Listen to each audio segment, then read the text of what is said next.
E aí, gente bonita, elegante e sincera, tudo bem com vocês? Sou Fábio Castilhos e vamos trabalhar um pouquinho com a segunda geração romântica, baseado basicamente nas questões poéticas, tá certo? Bora lá!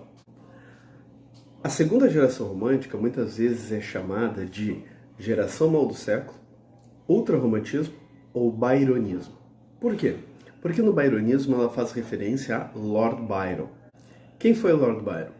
Lord Byron era poeta em inglês que lá pelos anos de 1800 e pouco se tornou bastante relevante em toda a literatura mundial, principalmente pela forma sentimental que extravasava nas suas poesias.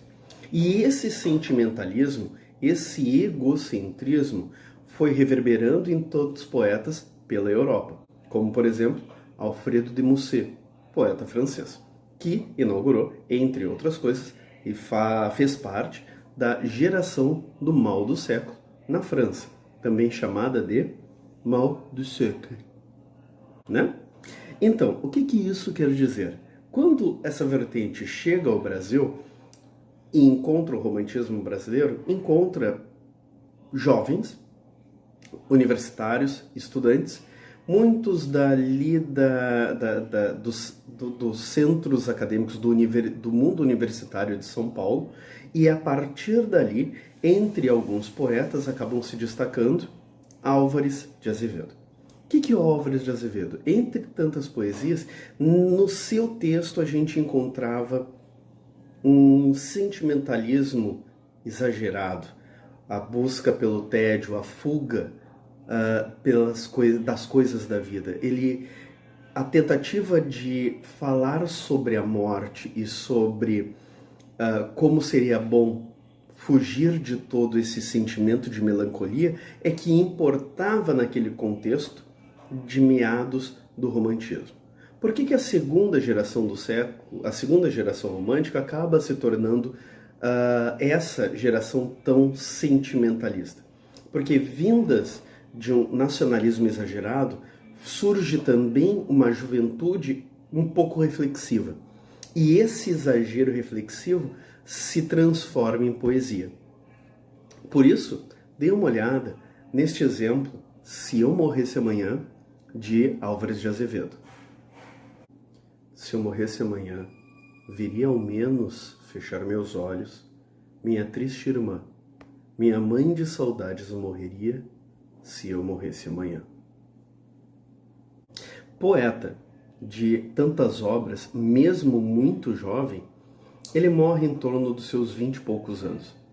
Então, quando ele produz poesia a partir dos seus 16, quando ingressa na Faculdade de Direito em São Paulo, ele publica, entre algumas dos seus livros, o primeiro livro de poesias em 1853. Este livro, mais tarde, vem a ser republicado, reeditado, com o nome de Lira dos 20 Anos.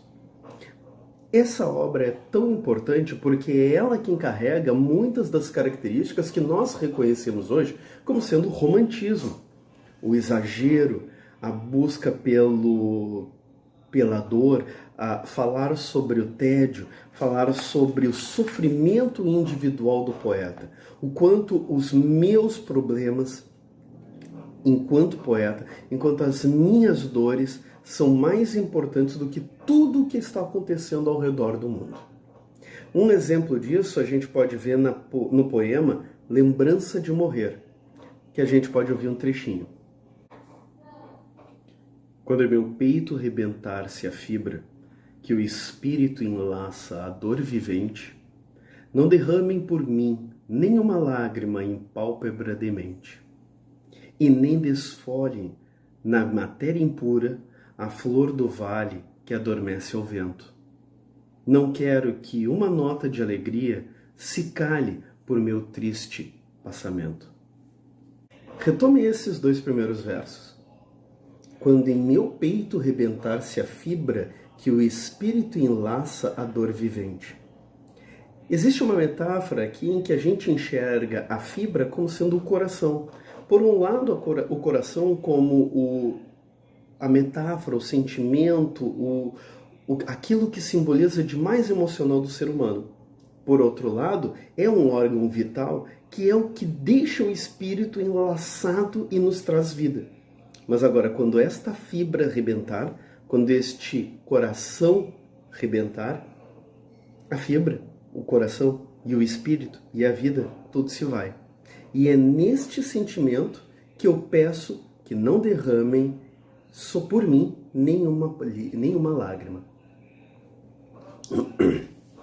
Esses sentimentos de eu sei que vou morrer, mas eu não gostaria que as pessoas sofressem pela minha dor e pelo meu passamento, pela minha morte, também se reflete em outras poesias do Álvares de Azevedo. Ouçam um trechinho de O Poeta Moribundo. Poetas, amanhã o meu cadáver, minha tripa cortai mais sonora. Façam dela uma corda e cantem nela os amores da vida esperançosa. Cantem esse verão que me alentava, o aroma dos currais, o bezerrinho, as aves que numa sombra suspiravam e os sapos que cantavam no caminho. Coração, por que tremes? Se esta lira nas minhas mãos sem força desafina, enquanto ao cemitério não te levam, casa no marimbau a alma divina. Percebam que, se Lembranças de Morrer é um poema muito mais subjetivo, emocional, sentimental, o poema O Poeta Moribundo tem características mais irônicas. Quando ele diz o seguinte: peguem minha tripa mais sonora e façam dela uma corda e cantem nela os amores de uma vida esperançosa, eu estou contrapondo duas realidades. Por um lado, sim, a morte, a dor de morrer. Por outro lado, rir e cantar os amores de uma vida que aconteceu e que deixa de ter esperança. Mas ele chama de uma vida esperançosa. Então, a segunda geração romântica, ela é realmente muito mais dolorosa. É uma geração que traz muito mais sentimentos de sofrimento e por isso as características da subjetividade. O que é a subjetividade? É quando os sentimentos que estão sendo passados ali falam muito mais de si mesmos, do eu, do egocentrismo, de colocar-se no centro das coisas. Colocar-se no centro do poema. Mas não é apenas Álvares de Azevedo quem produz literatura nesse contexto. Tivemos tantos outros poetas como Junqueira Freire e Fagundes Varela, mas um em especial acho interessante ressaltar. Vamos ouvir Casimiro de Abreu. Ó, que saudades que eu tenho da aurora da minha vida, da minha infância querida que os anos não trazem mais. Que amor, que sonhos, que flores. Naquelas tardes fagueiras, à sombra das bananeiras, debaixo dos laranjais. Percebo que esse poema, Meus 8 Anos, de Casimiro de Abreu, traz não apenas o sentimentalismo da segunda geração romântica, mas como também busca uma fuga. Mas agora não é mais uma fuga pela morte, é uma fuga para a infância. É buscar na infância aquele momento em que tudo era tranquilo e não precisávamos ter problemas.